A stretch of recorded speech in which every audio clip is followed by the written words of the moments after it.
அனைவருக்கும் வணக்கம். நம்ம இப்போ பாக்கியலட்சுமி சீரியலில் என்னெல்லாம் சுவாரஸ்யமான விஷயங்கள் நடக்குதுன்னு பார்க்கலாம் வாங்க. ராமமூர்த்தி தாத்தாவோட படத்தை திறப்பு விழா பண்ணுறதுக்காக எல்லாரையும் வெல்கம் பண்ணிகிட்ருக்காங்க. வெல்கம் பண்ணதும் நம்ம ஈஸ்வரி பாட்டி வந்ததுமே சரி சொல்லியா எல்லா ஏற்பாடும் முடிஞ்சிச்சுல, பாட்டி நம்ம திறப்பு விழா பண்ண சொல்லலாம் அப்படின்னு சொல்லிட்டு நம்ம பாக்கியா சொல்கிறாங்க. உடனே ஈஸ்வரியும் சரி துறக்கலாம் அப்படிங்கிற மாதிரி எந்திரிச்சு நிற்கிறாங்க எல்லாருமே. அந்த டைமில் இவங்க யாருமே எதிர்பாராத விதமாக நம்ம கோபி என்ட்ரி கொடுக்குறாங்க.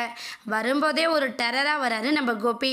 கோபியை பார்த்ததுமே ஈஸ்வரி பாக்கியெல்லாம் ரொம்ப ஷாக் ஆயிடுறாங்க. இந்த ஆள் எதுக்காக இங்கே வராரு அப்படிங்கிற மாதிரி நம்ம பாக்கியாவும் இவன் எத்தனை தடவை சொன்னாலும் புத்தியே வராது அப்படிங்கிற மாதிரி நம்ம ஈஸ்வரியும் பார்க்குறாங்க. ஆனால் யார் என்ன சொன்னாலும் சரி, நான் இதில் என்னெல்லாம் நடக்குதுங்கிறத பார்க்காம தெரிஞ்சுக்காமல் போக மாட்டேன் அப்படிங்கிற முடிவோட நம்ம கோபி வந்து நிற்கிறாரு.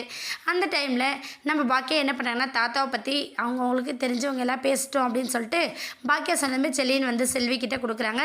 செல்வி வந்து இந்த வீட்டில் எப்படி இருந்தேன், தாத்தா எப்படி பார்த்துக்கிட்டாரு, அவர் இல்லாத எப்படி இருக்கா அப்படிங்கிற மாதிரி அவங்களோட ஃபீலிங்ஸ் எல்லாத்தையுமே ஷேர் பண்ணிக்கிறாங்க. அதே போல் தான் நம்ம பாக்கியா அப்புறம் செலியன், ஜெனி, அமிர்தான்னு எல்லாருமே பேசிக்கிட்டு இருக்காங்க.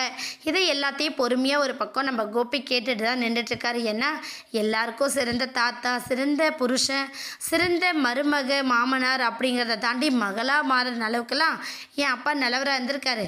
ஆனால் எனக்கு எப்படி இருந்தால் தெரியுமா அப்படிங்கிறத எக்ஸ்பிளைன் பண்ணுறதுக்காகவே நம்ம கோபி போயிட்டு தாத்தாவோட படத்துக்கு பூவெல்லாம் போட்டு ரொம்ப கடுப்பாக நம்ம செல்லின் கிட்டேருந்து மயக்க வாங்குறாங்க. மயக்க வாங்கி நானும் பேசணும்ல, இவர் எல்லாருக்கும் நல்லவராக இருந்தாருன்றதெல்லாம் உங்களுக்கு தெரியும். அதை தாண்டி பெத்த புள்ள என்ன, அதாவது என்னை இப்போ அப்படி கூப்பிடக்கூடாதுன்னு சொல்லிட்டாங்க. ஆனால் அவர் என்கிட்ட எப்படி நடந்துக்கிறாருன்னு தெரியுங்களா? ஒரு விஷயத்தில் இல்லாத அவர் கிழிச்சத்து கோட்டை தாண்டக்கூடாது. அவர் ஆடினா தான் ஆடணும், இதை தான் படிக்கணும், இதை தான் சாப்பிடணும், இப்போ தான் தூங்கணும்னு சொன்னார். எல்லாமே அதே போல் பண்ணேன். கடைசியில் ஒரு பொம்பளையும் பார்த்து கல்யாணம் பண்ணி வச்சாரு, பண்ணிக்கிட்டேன்.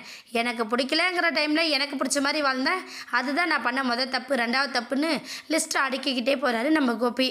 இதை சற்றும் எதிர்பார்க்காத நம்ம பாக்கியா ஈஸ்வரி தலையில் இடியே விழுந்த மாதிரி உட்காந்துட்ருக்காங்க. ஏன்னா எல்லாரும் முன்னாடியும் அப்பாங்கிற மரியாதை இல்லாமல் எப்படி அசிங்கப்படுத்துறாரு அப்படிங்கிற மாதிரி அவங்க எல்லாரும் பார்த்துட்ருக்காங்க. என்னாக போதுன்னு வெயிட் பண்ணி பார்க்கலாம். இந்த வீடியோ உங்களுக்கு பிடிச்சிருந்தா மறக்காமல் நம்ம சேனலை சப்ஸ்கிரைப் பண்ணுங்கள். தேங்க்யூ.